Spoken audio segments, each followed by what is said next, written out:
బాలీవుడ్ బాద్షా షారూఖ్ ఖాన్కి ప్రాణహాని పొంచి ఉందా? అందుకు అతను నటించిన లేటెస్ట్ మూవీ పఠాన్ కారణం కాబోతోందా?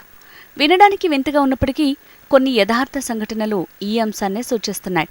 షారూఖ్ ఖాన్ నటించిన latest action spy thriller Pathaan అనేక వివాదాలకు కేంద్ర బిందువుగా మారింది. ప్రతిష్టాత్మక సంస్థ యష్రాజ్ ఫిల్మ్స్ 250 కోట్లతో నిర్మించిన ఈ చిత్రం 2023 జనవరి 25న పాన్ ఇండియా మూవీగా రిలీజ్ కానుంది. పఠాన్ మూవీ ప్రమోషన్లలో భాగంగా ఈ చిత్రం నుంచి బేషరం రంగ్ అంటూ సాగే బీచ్ సాంగ్ వీడియోని రిలీజ్ చేశారు. ఈ సాంగ్ పెద్ద వివాదంగా మారింది. ఈ పాటలో హీరోయిన్ దీపిక పదుకునే 2-పీస్ బికినీ ధరించి స్కిన్ షో చేయటంతో తీవ్ర విమర్శలు మొదలయ్యాయి.